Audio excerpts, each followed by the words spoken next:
नमस्कार दोस्तों, आप सभी का स्वागत है। देखिए फिर अभी जो बात करने वाले हैं वो अपना कक्षा 10 का जो 5वां पाठ रहेगा। सूर्यकांत त्रिपाठी निराला द्वारा रचित ये कविता रहेगी और इस कविता का जो नाम है वो रहेगा उत्साह। देखिए ये पद जो है अपन इसकी सप्रसंग व्याख्या यहाँ पे करेंगे। सबसे पहले मैं आपको इसका प्रसंग बताऊंगा, उसके बाद में अपन करेंगे इसकी व्याख्या। तो एक इम्पॉर्टेंट चीज़ मैं और बता दूं कि कल सुबह जो है वो मैं आपको मॉडल पेपर दूंगा सुबह एक, और शाम को उसका जो है पूरा का सॉल्यूशन आपको बताया जाएगा।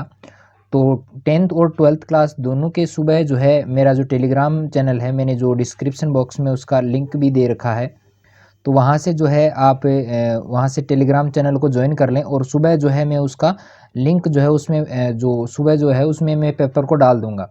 तो वहाँ से आप जो है उसको डाउनलोड कर लें और उस पेपर को देखें पूरे को।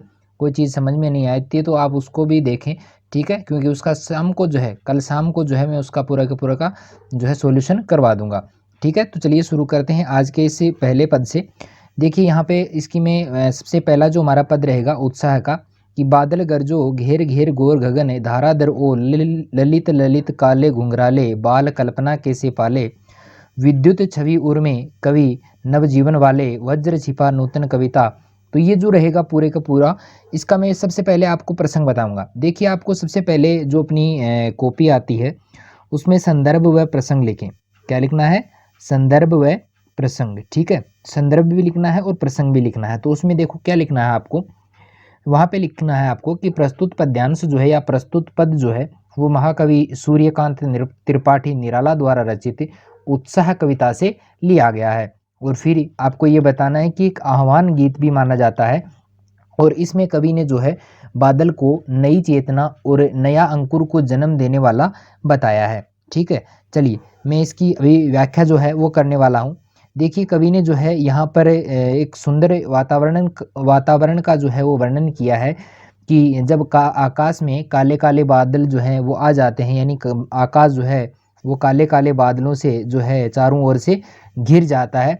और चारों ओर पता है जब काले काले बादलों से जब आकाश भरेगा तो वहाँ पर बिजलियाँ भी चमकेंगी। और उसी समय जो है बादल को संबोधित करते हुए कवि कहता है कि बादल गरजो, कि हे बादल तुम घनघोर गर्जना करो, जिससे क्या हो, घेर घेर घोर गगन धाराधर हो। तो तुम भयंकर गर्जना करो और पूरे आकाश में घिर घिर कर जो है तुम आओ।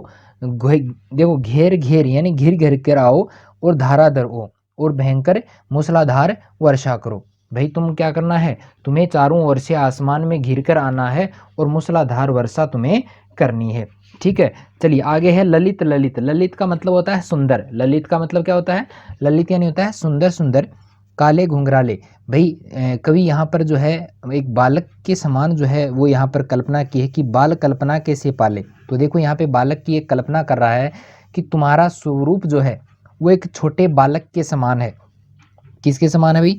छोटे बालक के समान तुम्हारा स्वरूप है। और जिसके सिर पर क्या है? सुंदर सुंदर, जिसके सिर पर सुंदर सुंदर काले घुंघराले बाल हैं।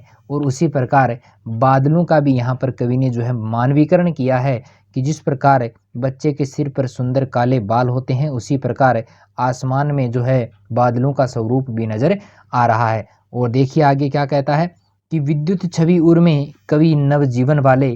तो यहाँ पर फिर कवि कहता है कि तुम्हारे हृदय में बिजली छिपी हुई है। विद्युत उर, उर यानी हृदय में, उर यानी क्या होता है? हृदय में कवि नवजीवन वाले, और तुम सबको नवीन जीवन प्रदान करने वाले हो, यानी नवीन सृष्टि का निर्माण करने वाले तुम बन गए हो। और आगे देखो क्या कहता है कि वज्र छिपा, कि हे बादल तुम्हारे अंदर जो है वज्रपात की शक्ति छिपी हुई है। अर्थात वज्रपात छिपने का अर्थ है कि यहाँ पर तुम में जो है वो परिवर्तन लाने की शक्ति जो है वो छिपी हुई है। आगे देखिए नूतन कविता, और फिर क्या करेगा भाई, तुम में परिवर्तन लाने की जो शक्ति है उससे तुम मेरे हृदय में एक नई कविता को जन्म दो। फिर भर दो बादल गरजो, और संसार को फिर से एक नए प्रेरणा से भर दो। हे बादल तुम घनघोर गर्जना करो और इन ये जो नवयुवक हैं, ये जो उत्साह से परिपूर्ण जो युवक हैं, उनमें एक नया जोश पैदा कर दो। ठीक है, सारी समझ में आई होगी। इससे धीरे मैं नहीं बता सकता, ज़्यादा फटाफट भी जो है वो ठीक नहीं है मेरे ख्याल से, इसलिए मैंने इन सबको धीरे धीरे बताया है। तो यहाँ पे कुछ बच्चे जो है मेरे से ये भी सवाल पूछ रहे थे कि सर जो आपने जो कल गद्यांश और पद्यांश का जो अपठित वाला भाग पूछा था, अपठित वाला जो मैंने बताया था, उन प्रश्नों को करना कैसे है, यानी 1 से लेके जो 10 या 12 तक जो क्वेश्चन है आपको उनको कैसे करना है। देखिए उनका सारा का सारा जो है मैं बोर्ड पे एक दिन सारा बता दूंगा, आप चिंता ना करें, बने रहिए हमारे साथ और मैं ज़रूर बताऊंगा पूरा का पूरा जो पेपर है आपको उसको कैसे करना है, क्या तरीका रहेगा, कौन से प्रश्न को आपको कॉपी में कैसे लिखना है, वो सारी बातें मैं आपको बताऊंगा। लेकिन वो बोर्ड पे हो पाएगा, यहाँ पे स्क्रीन पे जो चल रहा है उस पे ये सारा काम नहीं हो पाएगा, ठीक है। तो सारी चीज़ें मैं बोर्ड पे लिख लिख के बता दूंगा आपको, तो तब तक तो आपको वेट करना ही पड़ेगा। तो चलिए अभी जो है मैं इस पद की जो है कुछ विशेष बातें जो है वो बता देता हूँ। तो यहाँ पर बादल को जो है वो परिवर्तन का प्रतीक बताया है और पौरुष और क्रांति का अपन प्रतीक मान सकते हैं।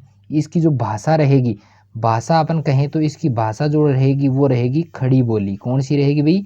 खड़ी बोली जो है वो इसकी भाषा रहने वाली है और ये मुक्त छंद में लिखी गई है। उपमा अलंकार का यहाँ पर प्रयोग किया गया है, ठीक है। चलिए आगे चलते हैं, इससे आगे वाले भाग की ओर अपन जाते हैं। दूसरा इसका जो भाग रहता है वो छोटा ही है, ज़्यादा बड़ा नहीं है। तो यहाँ पे देखिए विकल, विकल विकल यानी व्याकुल। तो देखो ये सबसे पहले प्रसंग की बात मैं कर लेता हूँ, ठीक है। तो इसका प्रसंग जो रहेगा वो रहेगा प्रसंग और संदर्भ दोनों चीज़ें लिखनी है भाई, संदर्भ भी लिखना है और प्रसंग भी। जब पेपर में बोर्ड पे करवाऊंगा तो उसमें आपको बता दूंगा कि कैसे आपको लिखना है, ठीक है। संदर्भ व प्रसंग में आपको लिखना है कि प्रस्तुत पद जो है वो सूर्यकांत त्रिपाठी निराला द्वारा रचित उत्साह नामक कविता से लिया गया है। किससे लिया गया है? उत्साह नामक कविता से। और उत्साह जो कविता है वो किसकी पता है ना? सूर्यकांत त्रिपाठी निराला की। और देखिए इसमें आगे लिखना है कि इसमें कवि ने जो है गर्मी से जो बेहाल जनता हो चुकी है, गर्मी से परेशान जो जनता है उसका वर्णन यहाँ पर किया गया है कि किस प्रकार वो परेशान हो रही है। देखिए अभी अपन इसकी जो व्याख्या है वो करते हैं, ठीक है। विकल, विकल यानी व्याकुल, व्याकुल। उन्मन थे, उन्मन। तो देखो यहाँ पे कवि बादल को संबोधित करते हुए कहता है कि हे बादल, इस सूर्य की भयंकर गर्मी से सारी धरती जो है, सारी धरती के जो लोग हैं वो विकल यानी व्याकुल हो गए हैं। उन्मन थे, उन्मन। और वे सारे के सारे यानी उन सब का जो है इस गर्मी में मन नहीं लग रहा है। इसी समय देखो क्या होता है कि विश्व के निदाग के सकल जन यानी विश्व के सारे जो लोग हैं वो इस भयंकर गर्मी से जो है पीड़ित हो रहे हैं। आए अज्ञात दिशा से अनंत के घन, और उसी समय पता नहीं किस दिशा से भाई किस दिशा से इस अनंत आकाश में आकर तुम छा गए। तो तप्त धरा जल से फिर शीतल कर दो। तो फिर देखो बादल को संबोधित करते हुए कहता है कि हे बादल, तुम इस धरती पर घनघोर वर्षा करके गर्मी से इस धरती को बचा लो, यानी इस धरती को शीतलता प्रदान करो। हे बादल गरजो, हे बादल तुम इस धरती पर वर्षा करके भयंकर गर्जना करके यहाँ के लोगों के मन में फिर से उत्साह और उमंग का संचार कर दो, अर्थात उनमें कार्य करने की नई ऊर्जा जो है उसका संचार कर दो। चलिए समझ में आया होगा। चलिए इसके मैं विशेष बात जो है वो बता देता हूँ कि बादल जो है वो यहाँ पर लोगों की आकांक्षाओं को पूरा करने वाला बताया है। और इसके अलावा बात करें तो यहाँ पर भी क्या रहेगी? खड़ी बोली रहेगी। और खड़ी बोली के अलावा यहाँ पर मुक्त छंद रहेगा और ओज गुण है। यहाँ पर ओज गुण का मतलब होता है कि जब ओजस्वी वीरता के भाव भरने वाले जब शब्द हों तो वहाँ पे होता है ओज गुण, ठीक है। समझ में आया होगा। चलिए नेक्स्ट पे चलते हैं। अभी दूसरी कविता हमारी जो रहेगी यहाँ पे वो रहेगी अट नहीं रही है। तो यहाँ पे अट नहीं रही है जो कविता है वो बहुत ही सुंदर कविता है और यहाँ पर फाल्गुन मास का जो है वो वर्णन किया गया है। और फाल्गुन मास में ही आपको मैंने प्रश्न भी पूछे थे कि कौन सी ऋतु का आगमन होता है, तो फाल्गुन मास में ही जो है वसंत ऋतु का आगमन होता है, ठीक है। तो चलिए यहाँ पे सबसे पहले शुरुआत करते हैं कि अट नहीं रही है, आबा फागुन की तन सट नहीं रही है। तो सबसे पहले मैं बात करूँगा यहाँ पे जो अपना संदर्भ और प्रसंग रहता है। तो संदर्भ में आपको लिखना है कि ये सूर्यकांत त्रिपाठी निराला द्वारा रचित अट नहीं रही कविता से लिया गया है। और यहाँ पर फाल्गुन मास की जो सुंदरता है उसका वर्णन यहाँ पर किया गया है। और फाल्गुन में ही जो वसंत है उसका आगमन होता है, उसकी सुंदरता भी देखने लायक है।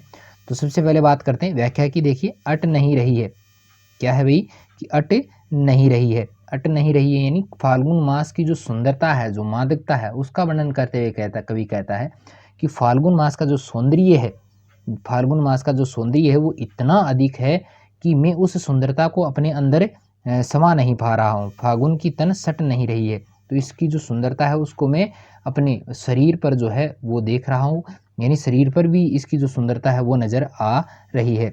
कहीं सांस लेते हो घर घर भर देते हो, कहीं सांस लेते हो घर घर भर देते हो। तो देखो कवि क्या कहता है कि इस महीने में कहीं पर तो सुगंधित हवा का झोंका उड़ता है और उसे तो ऐसा लग रहा है, यानी उस सुगंधित हवा के झोंके से ऐसे लगता है जैसे कहीं सांस लेते हो, ऐसा लग रहा है जैसे तुम क्या कर रहे हो, खुलकर सांस ले रहे हो। और उस सुगंध से पूरा जो घर है वो महक उठता है, उड़ने को नभ में तुम पर कर देते हो। और फिर देखो क्या होता है कि तुम वातावरण में ऐसी मादकता भर देते हो कि मन रूपी जो पक्षी है, तो यहाँ पर एक शब्द अपने लिए रूपक जो शब्द है, रूपी शब्द रूपक अलंकार का यहाँ पर प्रयोग हुआ है कि पर उड़ने को नभ में, कि तुम इस आकाश में भी तुम्हारी इस मादकता के कारण मेरा मन रूपी जो पक्षी है वो कल्पनाओं के पंख लगाकर, कल्पनाओं के पर यानी होता है पंख, पर यानी क्या होता है, पंख होता है, तो कल्पनाओं के पंख लगाकर क्या करेगा, इस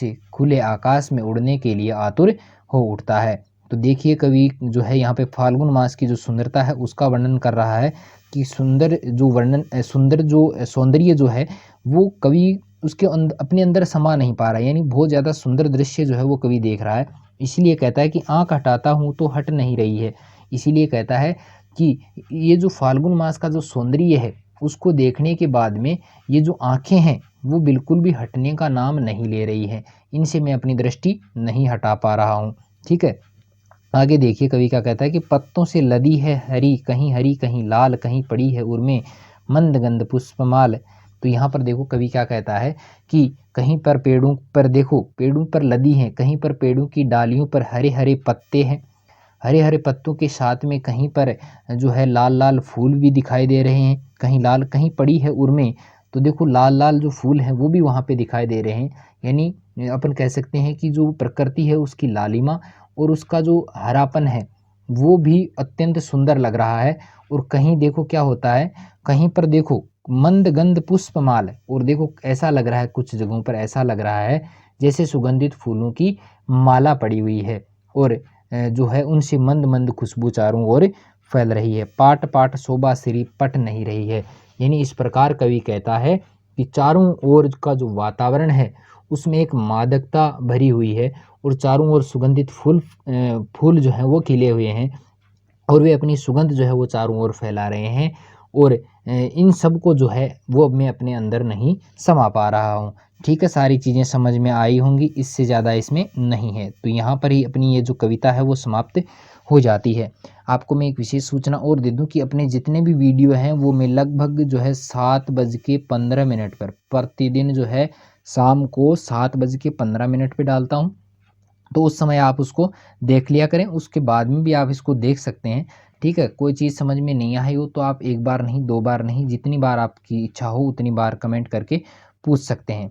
तो इस प्रकार के और भी वीडियोस देखने के लिए आप मेरे यूट्यूब चैनल को सब्सक्राइब ज़रूर करें। वीडियो अगर अच्छा लगा है तो लाइक करें, दोस्तों के साथ शेयर करें और अभी तक ने आपने अगर मेरे यूट्यूब चैनल को सब्सक्राइब नहीं किया है तो जल्द से जल्द इसे सब्सक्राइब ज़रूर करें। तो आज के लिए इतना ही, मिलते हैं फिर एक नए वीडियो के साथ में, तब तक के लिए धन्यवाद।